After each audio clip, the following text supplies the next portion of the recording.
Hello students, in today's module we are going to cover the chapter percentage part 2. In the part 1 session of the chapter percentage we have learned the concept and the basics of the chapter percentage. In this particular module we are going to cover easy to moderate questions of the chapter percentage. So let's start with the chapter. First question. 40% of student in college is girls and the number of boys is 720. Calculate the total number of girls. ठीक है, तो बात हो रही है एक college में girls and boys का ratio is given. So in the college 40% are girls. It means that 60% of the students are boys. और ये जो 60% स्टूडेंट्स है जो कि बॉयज है उनकी वैल्यू दी गई है 720. हमें निकालना है number of girls. This we need to find out. We all know how to do cross multiplication. So if we'll do cross multiplication, we will get the answer. So what will come in place of question mark? कैसे करेंगे cross multiplication?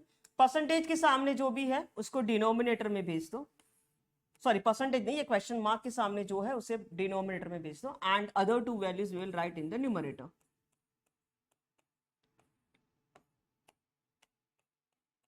Twelve fours are 48. So it is 480. So the number of girls are 480. ठीक है, अगर आपको total students पूछे होते तो क्या करते, गर्ल्स एंड बॉयज को ऐड कर देते तो आपको मिल जाते total number of students. Next, population of the village is 67,600. It has been increasing annually at the rate of 4%. So what was the population of the village 2 years ago?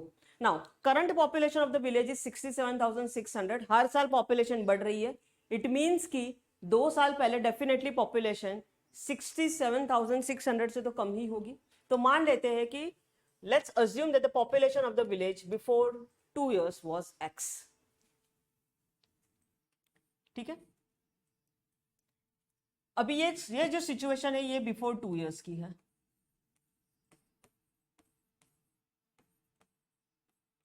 So what would have been the population of the village before 1 year?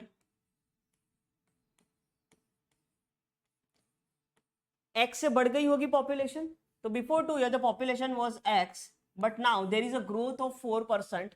So growth of 4% को हम कैसे represent करेंगे? When I say that there is an increment of 4%, इसका मतलब होता है that if the previous value is 100, then the new value is 104. So 100 का 104 हो जाना, that is called the 4% growth. 4% growth को हम ऐसे represent करेंगे 104 divided by 100. ठीक है, अच्छा. So this is the population of the village before 1 year. But what is the current population? So current population के लिए एक बार वापस यही चीज करेंगे 104 divided by 100 because this is also 4% growth. And this current population is given as 67600. ये हमें दिया है. यहां से हमें x की वैल्यू निकालनी है. ठीक है, इसको 4 से डिवाइड करेंगे 25, इसको 4 से डिवाइड करेंगे 26, 4 से डिवाइड 25, 4 से divide 26. So basically it is something like this: x into 26 into 26 divide by 25 into 25.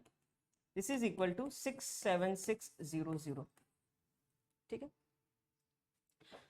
so from this we can say that x is equal to 67600 into 25 into 25. 26 का स्क्वायर होता है 676 और इसको कैंसिल करेंगे, सो this is 100. 25 का square होता है 625, सो it is 62500. So the population of the village before 2 years was 62,500. So option A is the correct answer. Next. A scored 30% marks and failed by 18 marks. B scored 35% marks and obtained 12 marks more than the passing marks. We need to find the passing percentage. तो दो लोग हैं कहानी में, एक है A और एक है B.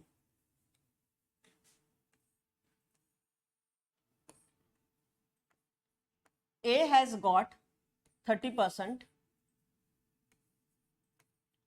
और वो फेल हो गया. कितने मार्क्स से फेल हो गया, 18 मार्क्स से फेल हो गया। तो मान लो कि ये है पासिंग वाला मार्क, तो उसको 18 मार्क्स कम आए compare to passing marks, 18 marks कम लेके आए।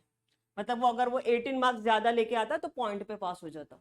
Next, B score 35% marks and he obtain 12 marks more than the passing marks. Passing marks से 12 ज्यादा लेके आया। You need to find the passing percentage. Now just by observation you can easily say that passing percentage is somewhere, it's going to lie somewhere between 30 and 35%, क्योंकि जिसको 30% आया है वो fail हो गया है, जिसको 35% आया है वो ज्यादा लेके आया है। So definitely the passing percentage is going to lie somewhere between 30 and 35. तो ये तो निकल गया ऑप्शन बी, ये सी निकल गया, डी निकल गया। सो आंसर इधर इट इज 33% और नन ऑफ दिस। अगर ये नन ऑफ दिस नहीं होता तो हम सीधा 33% पे टिक कर देते। Now if actually we want to find कि what is the actual percentage, तो क्या करेंगे देखिए, A and B में परसेंटेज वाइज कितना गैप है?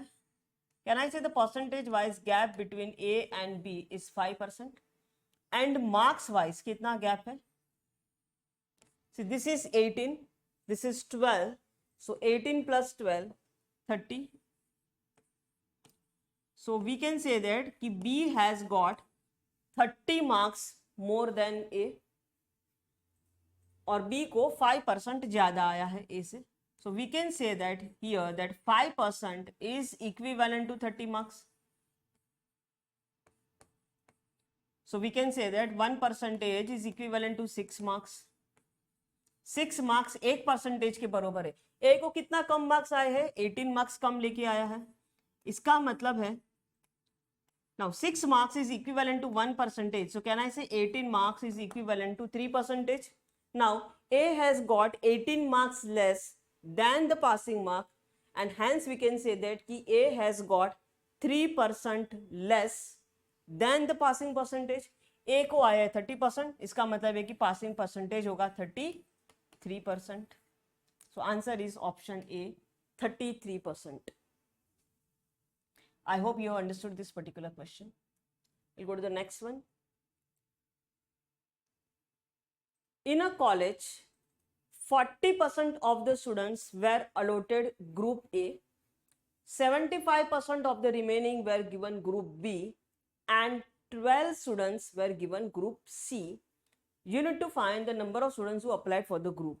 ठीक है, तो 3 ग्रुप है A, B एंड C. कुछ लोगों ने A में अप्लाई किया है, किसी ने B में, किसी ने C में। A एंड B का परसेंटेज दिया है और C का एक्चुअल वैल्यू दिया है। You need to find the total number of students. Now this particular question we can solve using 2 different methods. एक में तो हम assume कर लेंगे कि number of students, 1 minute.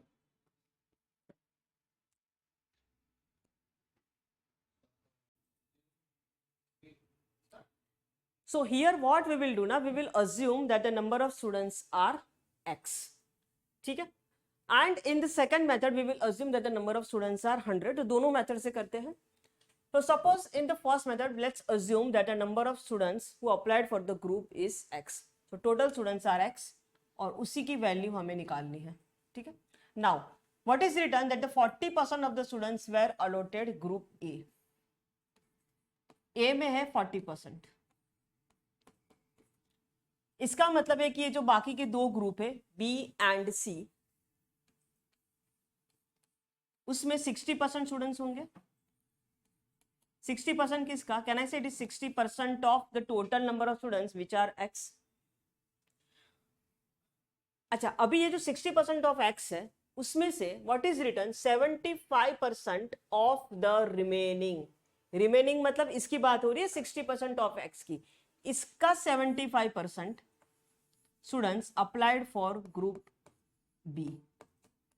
It means कि ग्रुप सी में कितने लोगों ने अप्लाई किया होगा? कैन आई से 25%। ये 25% किसका? इस वाले का। तो ग्रुप बी में एक्चुअली में कितने लोगों ने अप्लाई किया होगा? That we can say as 75% of 60% of x. इतने लोगों ने ग्रुप बी में अप्लाई किया होता। And how many students apply for group C? So it is 25% of किसका? 60% ऑफ x। ठीक है, now since we need to find the total number of students, तो किसी एक का वैल्यू तो दिया होना चाहिए। तो यहां पर you can see that the 12 students were given group C, this is given. तो सी के लिए कितने लोगों ने अप्लाई किया है? 12। So this value is given as 12। So if we will solve this equation we will get the answer x। 25% means 1/4, 60% means 3/5 into x. This is equal to 12. So x is equal to 12 into 4/5 upon 3. So x is equal to 4 into 4, 16, and 16 5s are 80. So the number of students who applied for the group is 80. 80 is the answer. ठीक है, so this is one method through which we can get the answer. यहां पर हमने क्या किया? हमने assume किया कि नंबर ऑफ स्टूडेंट्स जो थे वो है x। Now let's see the second method through which we can solve the question. Second method हम यहां पर कर लेते हैं। ठीक है, now here in the second method we will assume that the number of students are 100। सो 100 students है, 100 में से ए में कितने लोगों ने अप्लाई किया? 40%। It means that out of 100 40 students applied for group A. तो बचे कितने? 60 स्टूडेंट्स। ये 60 स्टूडेंट्स में से किसी ने ग्रुप बी लिया होगा, किसी ने ग्रुप सी लिया होगा। 75% वेर गिवन ग्रुप बी।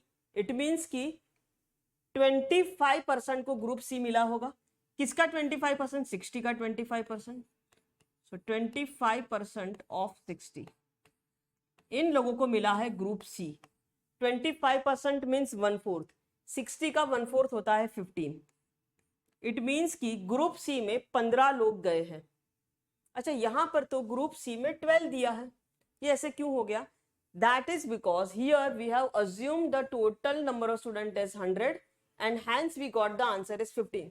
तो यहां पर हमने टोटल स्टूडेंट्स कितना अज्यूम किया था? 100, और इसीलिए ग्रुप सी में 15 आए। बट एक्चुअली में ग्रुप सी में तो 12 है। So from this we can find the total number of students. So question mark की जगह पे यहाँ पर सॉल्व करती हूँ मैं, क्या आ जाएगा? It is 100 into 12 divide by 15. इसको 3 से डिवाइड करेंगे तो 4, 3 से डिवाइड करेंगे तो 5, 20 into 4, 80. So the number of students who applied for the group is 80. So this question we have solved using two methods. First में हमने x assume करके किया, सेकंड में हमने नंबर ऑफ स्टूडेंट्स 100 अज्यूम करके किए। यहां पर 100 अज्यूम करके बहुत जल्दी से आंसर आ गया, क्योंकि ये जो परसेंटेज जो दिए थे 40% एंड 75%, ये बहुत ही सिंपल से परसेंटेज है, इसीलिए अपना काम 100 से बन गया। Next, the ratio of number of boys to that of girls in a school is 4:1। If 75% of the boys and 70% of the girls are the scholarship holders, then the percentage of the students who did not get scholarship. ठीक है, चलिए, तो boys and girls का जो ratio है this is given as 4:1। कुछ boys को scholarship मिला है, किसी को नहीं मिला है।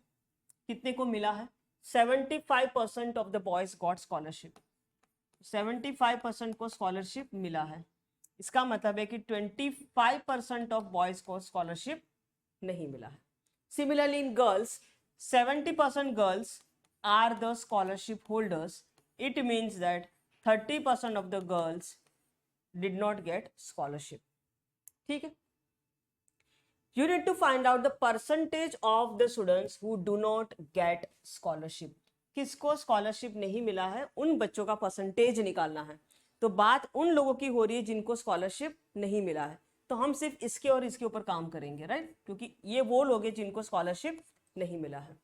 What we will do here to make the calculation easy, we will assume the boys and girls. So let us assume कि boys जो है ना वो है 400 and the girls are 100. It means that the total number of students are 500. ये हमने assume कर लिया है, ठीक है। Now कितने बच्चों को स्कॉलरशिप नहीं मिला है? So 25% of 400 did not get scholarship. 25% means 1/4. तो 400 का 1/4 हो रहा है 100. It means that 100 boys did not get scholarship. Similarly 30% of 100, 30% of 100 होता है 30 only. So 30 लड़कियां ऐसी है जिनको स्कॉलरशिप नहीं मिला है. 100 boys, 30 girls, total it is 130. It means that out of 500 students 130 बच्चे ऐसे हैं जिन्हें स्कॉलरशिप नहीं मिला है. तो परसेंटेज वाइज कितना हो जाएगा? सो it is 130 divide by 500. Percentage निकाल रहे इसीलिए इंटू 100. 130 डिवाइड बाय 5 होता है 13 का double 26. So it is 26% is the answer. ठीक है. कुछ बच्चे यहां पर क्या करते हैं ना, वो ऐसे करते हैं कि भाई 25% बच्चों को लड़कों को स्कॉलरशिप नहीं मिला है, 30% लड़कियों को स्कॉलरशिप नहीं मिला है. तो व्हाट दे डू इज 25 और 30 का एवरेज लेके 27.5 कर देंगे, which is wrong because this is a question of weighted average. आप उसको नॉर्मल एवरेज से नहीं कर सकते. Next question. 15% income of Anand is equal to 45% income of Brijesh and 20% income of Brijesh is equal to 40% income of Chetan. Chetan का income is given. You need to find the total income of Anand, Brijesh and Chetan. ठीक है. चेतन का income दिया है और total income निकालना है. It means कि हमारे पास एक कंपैरिजन होना चाहिए कि भाई आनंद वर्सेस ब्रिजेश वर्सेस चेतन का इनकम का रेशियो क्या है, और उसके लिए ये डेटा दिया है. What is given here is 15% income of Anand is equal to 45% income of Brijesh. यहां से हम क्या निकाल सकते हैं? देखिए 15% of Anand is equal to 45% of Brijesh. This is given to us. Percentage cancel कर देते दोनों साइड पे. So it is 15 into a is equal to 45 into B. This is given to us. ठीक है. यहां से हमें A और B का रेशियो मिल जाएगा. So A और B का ratio is 45:15. Now you see the pattern here how we have solved this question. Exam में आपको ये सब चीजें नहीं करनी है. देखो हुआ क्या है, यहाँ पर A के सामने 45 आया है, B के सामने 15 आया है, जबकि यहाँ पर आनंद के साथ 15 लिखा है और ब्रिजेश के साथ 45 लिखा है. तो आनंद के साथ जो 15 लिखा है ना वो ब्रिजेश के पास चला गया है, और ब्रिजेश का ये जो 45% है वो आनंद के पास गया है. तो हमें क्वेश्चन में सीधा उल्टा करना है. तो एग्जाम में आपको यहां से ही क्वेश्चन स्टार्ट करना है. No need to write all this thing. ये लिखने की जरूरत नहीं है. ठीक है. So here this is nothing but 45:15 that is equal to 3:1. Similarly यहां क्या दिया है? 20% income of Brijesh is equal to 40% income of Chetan. So from here we will get the ratio of Brijesh versus Chetan. Brijesh के सामने है 20%, वो चेतन को दे देंगे, एंड चेतन का 40% we will give it to Brijesh. So this is how straight away we will write the ratio. So this ratio is 2:1.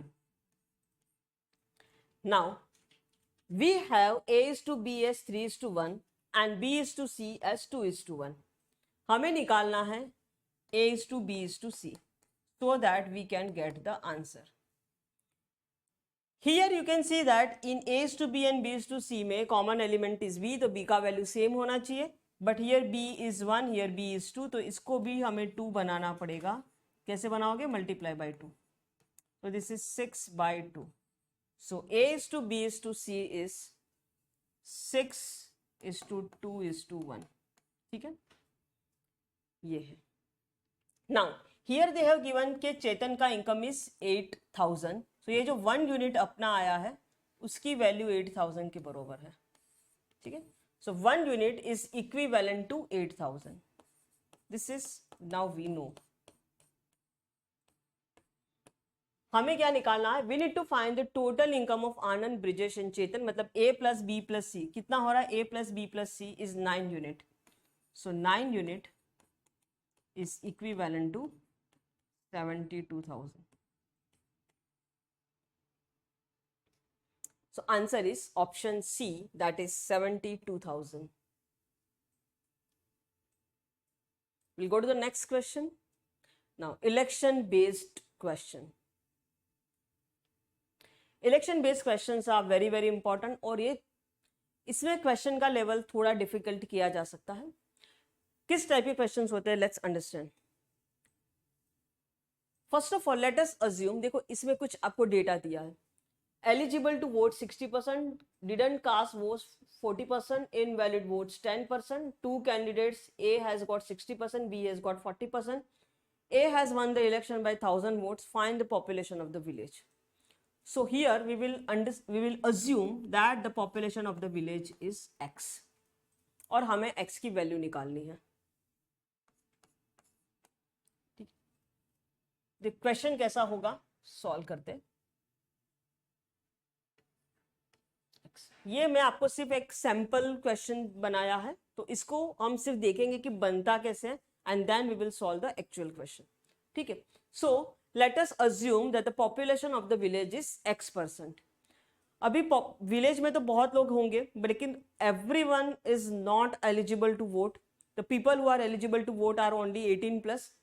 So here in the village, only 60% of the population is eligible to vote. तो सबके सब लोग vote नहीं करने जा सकते. कितने लोग सिर्फ वोट कर सकते हैं? 60% of X.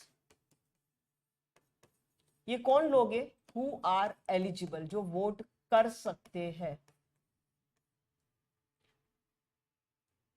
Now we all know that कि जितने भी लोग वोट कर सकते हैं, सबके सब तो वोट करने नहीं जाते हैं. कुछ जाते हैं वोट करने, कुछ नहीं जाते. So the people who didn't cast the vote is 40%. तो 40% लोग वोट करने नहीं गए. तो कितने लोग वोट करने गए? 60%. सो एक्चुअली में कितने लोगों ने वोट किया? So that is nothing but 60% of x. ये एक्चुअली में टोटल नंबर ऑफ वोट्स थे. ठीक है. फिर आगे क्या हुआ? सबको वोट करने भी नहीं आता है, तो जो लोग वोट करने गए थे उसमें से 10% वो लोग थे जिन्होंने ठीक से वोट नहीं किया, and hence those votes were declared as invalid. It means कि only 90% of the population, 90% not of the population, 90% of the people who actually voted, they put the correct vote. Actually में valid votes कितने हो गए? So it is 90% of 60% of 60% of X.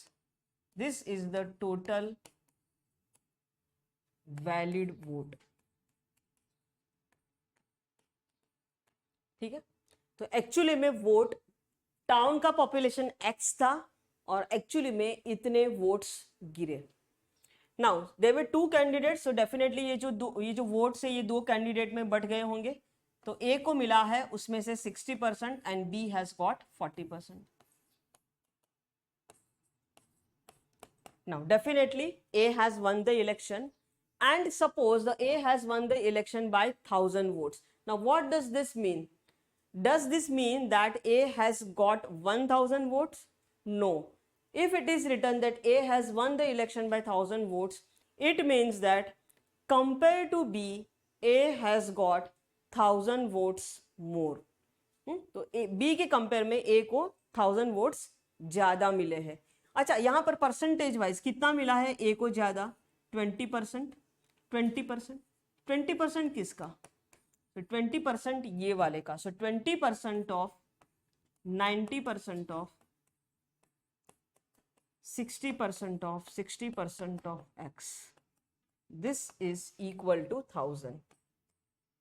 1000 क्या है? Difference है A and B का, और यहां से ए एंड बी का डिफरेंस 20% था, इसीलिए हमने 20% भी आगे लगा दिया. If you solve this equation, अगर आप इसे सॉल्व करोगे तो आपको x की वैल्यू मिल जाएगी. तो इस तरह से आपको करना है इक्वेशन को. ठीक है. Now we will solve the actual questions. ये तो सिर्फ एक सैंपल क्वेश्चन मैंने बनाया था. Question is 2 persons contested an election of parliament. The winning candidate secured 57% of the total votes. So 2 लोग हैं जिन्होंने इलेक्शन में पार्टिसिपेट किया है. there are two candidates. The winning candidate got 57% of the total votes. It means that the person who has lost the election must have got 43%. And the person who won the election, he won by a majority of 42,000 vote. इसका मतलब है कि A election जीता है और इसको B के compare में 42,000 वोट्स एक्स्ट्रा मिले हैं.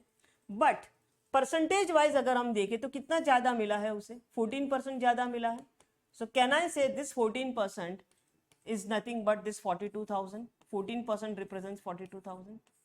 So 1% represents 42,000 divided by 14. That is equal to 3,000. So 1% की वैल्यू 3,000 है. So टोटल वोट्स कितने होंगे? टोटल वोट्स हम 100% मान के चलते हैं, राइट? सो 100% की वैल्यू हो जाएगी, पीछे 2 और 0 लगा देते. सो this is 3 lakh. 3 lakh is the answer.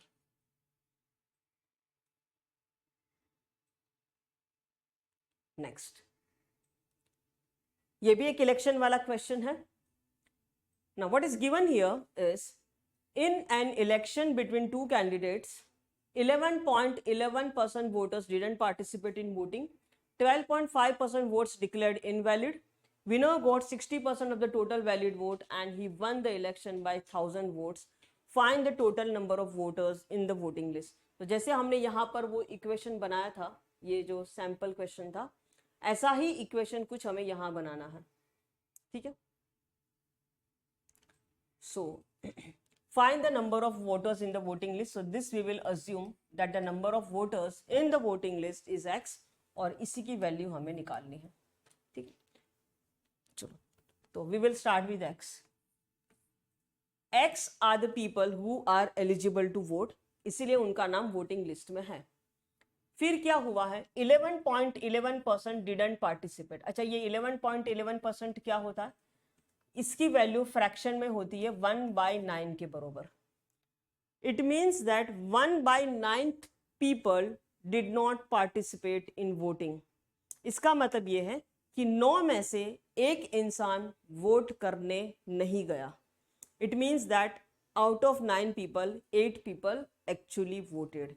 तो कितने लोग वोट करने गए? Can I say it is 8/9. 1/9 लोग नहीं गए, इट मीन्स 8/9 लोग वोट करने गए. Next, 12.5% votes declared invalid.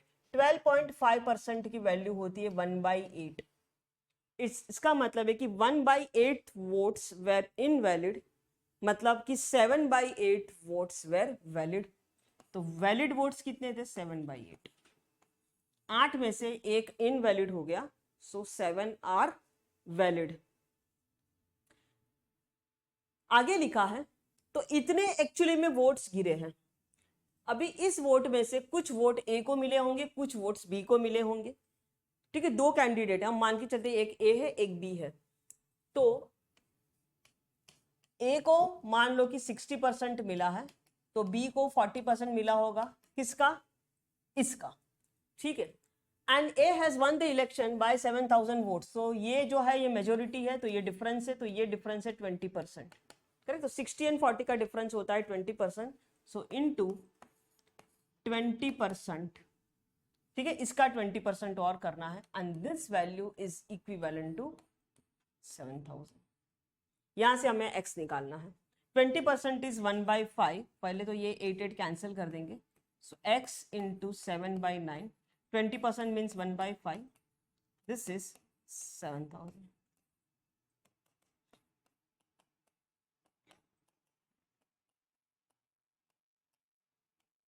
So from here we'll get the answer is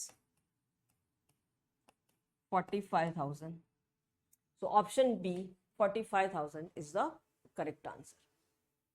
तो हमारा काम ये क्वेश्चन पढ़ के ये इक्वेशन बना. This is the most important thing. एक बार ये इक्वेशन ठीक से बन गया, then we will get the correct answer. आगे फिर सिर्फ कैलकुलेशन है.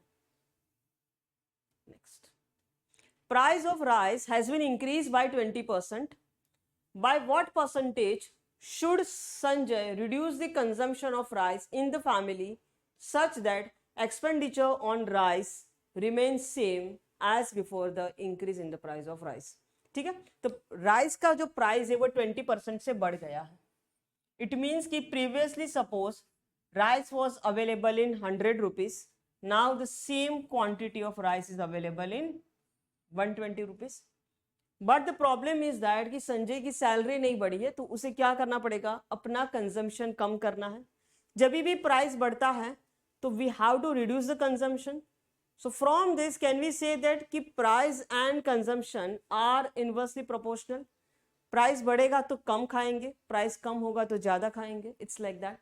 ठीक है. नाउ हियर प्राइस बढ़ गया है तो कंजम्पशन उल्टा हो जाएगा. ये प्राइस का रेशियो है, तो कंजम्पशन का रेशियो क्या हो जाएगा, इसका उल्टा. ठीक है. कंजम्पशन क्या हो जाएगा, 120 का 100 करना पड़ेगा. This is the consumption. ठीक है. तो भाई कितना परसेंटेज कम है कंजम्पशन, सो परसेंटेज चेंज यहां निकालना है हमें. परसेंटेज चेंज का formula is change in value. कितने का वैल्यू चेंज हुआ है, 20 का, divided by the original value. Original क्या है, 120. 120 इंटू 100. ये 5, दिस इज 6. वेट ऐसा कर देते, 20 upon 120 into 100. 20 1 are 20, 26 are this. 1/6 की वैल्यू हमें पता है. 1/6 is nothing but 16 2/3%. So correct answer is option A, 16 2/3%. Now next, ये भी कुछ ऐसा ही क्वेश्चन है. Price of oil is increase by 25%, but a family can increase the expenditure on oil only by 15%. By what percent should the family reduce the consumption of oil? Oil का price 25% से बढ़ गया है. So price का ratio क्या हो जाएगा, 100 का अभी हो गया 125. ठीक है, ये हो गया. अच्छा, बट प्रीवियस क्वेश्चन में क्या था कि फैमिली ने सीधा अपना एक्सपेंडिचर कम कर दिया. Here family saying that okay we also can increase the expenditure by 15%. मतलब अगर हम पहले 100 रुपीज का राइस खा रहे, सॉरी ऑयल ले रहे थे, now the same quantity of oil is available in 125 rupees, but we can increase the budget. कितने से, 15%. So we can increase our budget from 100 to 115. The price of oil is increased to 125 and our budget has been increased to 115. तो थोड़ा तो oil कम लेना पड़ेगा, but क्या हो जाएगा, ये ऑयल का कंजम्पशन कितना कम हो रहा है. So now consumption is inversely proportional to price. So consumption का रेशियो हो जाएगा 125:115 का. ठीक है, कितना कम हो गया, once again here percentage change निकालना है. So here there is a change of 10 and on the original value is 125. Since we are finding out percentage, so we'll multiply by 100. 25 से डिवाइड करेंगे 4, 25 से डिवाइड करेंगे 5, 5 2. So answer is 8%. So family has to reduce the consumption of oil by 8%. Next, income of person is 166.66% more than his saving. Now 166.66%, इसकी value, fractional value आपको पता होनी चाहिए, that this value is 5/3. मतलब एक person की income जो है वो उसकी सेविंग से 5/3 ज्यादा है. सो इनकम और सेविंग का बेसिकली आपको एक रेशियो दिया है.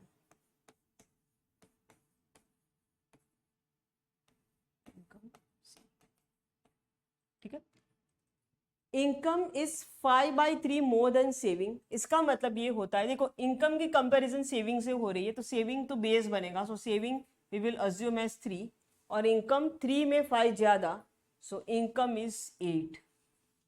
It means that the person income is 8, saving is 3. So from this we can definitely say that his expenses are 5. Correct? 8 minus 3, 5. Now what has happened? His income is increased by 11%. Income में 11% का increment हुआ है. And his expenditure जो कि पहले 5 था, that has been increase by 14%. Income 11% बढ़ा, expenditure 14% बढ़ गया. Due to that now his saving is 954. You need to find the initial income. ठीक है। इसमें हम क्या करेंगे, देखिए इसका हमें 11% इंक्रीज करना है, यहाँ पर 14% इंक्रीज करना है। So what, late us assume this values, इसको एक वैल्यू फॉर्म में डाल देते हैं। Late us assume that the person income is 800, so his saving will become 300 and expenditure will become 500। Definitely ये सब तो हमारा अजम्पशन है, ठीक है। क्या अज्यूम किया है हमने, ये अज्यूम किया है कि इनकम 100 है तो saving has become 300 and expenditure has become 500। Now income में there is an increment of 11%, so what is the new income, can I say new income is 800 plus 11% of 800, ठीक है। 11% ऑफ 800 क्या होता है, परसेंटेज को 2 zero से काट दो, so it is 800 plus 88 which is equal to 888। And expenditure में there is an increment of 40%, it means कि 500 में 14% का increment. 14% of 500, once again percentage को 2 जीरो से काट दो, 14 इंटू 570 होता है, 500 plus 70 is 570। So it means that the person's new income is 888 and his expenditure is now 570, तो उसकी सेविंग कितनी हो जाएगी, so income minus expenditure, 8 minus 0 is 8, 8 minus 7 1 and 3, so his saving is 318। ये आया है, ये हमारा पूरा assumption है, but his actual saving is not 318, his actual saving is 954। तो ये जो हमने assume किया था 318 ये गलत है, the actual saving is 954। Now can you see any relation over here, 318 and 954 में, can I say this is 3 times? इसका मतलब है हमने जो भी assume किया था, all these values now will increase by 3 times। So initial income हमने assume किया था 800, इसका भी हम 3 times कर देंगे, so this is 2400। So person's initial income is 2400। New income पूछा होता तो क्या करते, 888 को 3 से मल्टीप्लाई कर देते। Okay, so with this we are through with this particular module, percentage part 2. In this module we have covered easy to moderate level questions. In the next session, that is percentage part 3, we will cover the moderate level question. So that's all for today. I hope you have understood this particular topic. Thank you.